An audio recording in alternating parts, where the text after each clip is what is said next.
కాసేపు మాటలు పక్కన పెట్టి లెక్కలు మాట్లాడుకుందాం మనం. ఎందుకంటే ఆడబిడ్డ నిధి అని మీరు చెప్పినటువంటి 18 ఏళ్ళు నిండిన ప్రతి మహిళకి నెలకి 1500 అని చెప్పారు మీరు. 18 ఏళ్ళు నిండిన వాళ్ళు దాదాపుగా 2.7 కోట్ల మంది ఉన్నారు మన రాష్ట్రంలో. ఈ 2.7 కోట్ల మందికి మీరిస్తానన్న లెక్కే 1500 చొప్పున, ఏడాదికి 18,000 చొప్పున, మొత్తం 37,313 కోట్లు. ఇది ఒక లెక్క. తల్లికి వందనం దగ్గరికి వస్తే మొత్తం 83 లక్షలు, అంటే నెంబర్ ఆఫ్ స్కూల్స్ అండ్ స్కూల్కి వెళ్ళేటువంటి పిల్లలు 83 లక్షల మంది ఉన్నారు.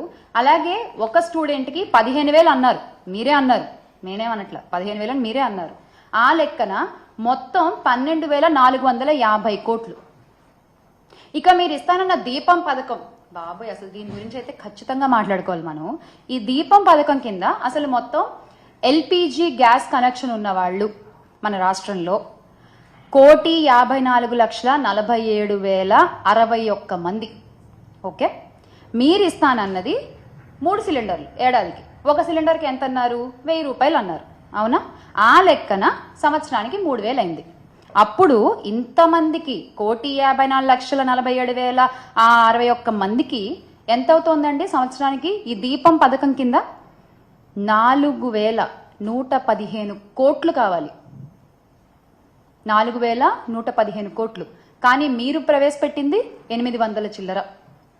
అంటే మీరు ఒక్కొక్కటే ఇద్దామనుకున్నారా?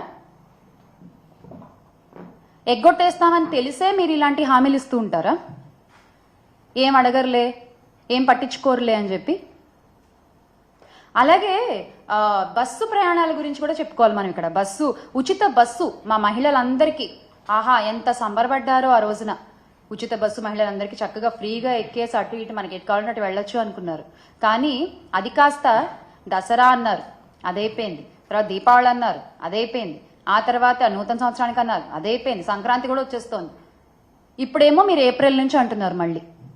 ఎందుకు అంటే ఒక ఉచిత బస్సు హామీని అమలు చేయడంలో ఇన్ని వాయిదాలు ఎందుకు? మా మహిళలకు ఇచ్చిన మాటని ఇన్నిసార్లు ఎందుకు పక్కకు జరుపుకుంటూ వస్తున్నారు? ఎందుకు పక్కన పెట్టేస్తూ వస్తున్నారు?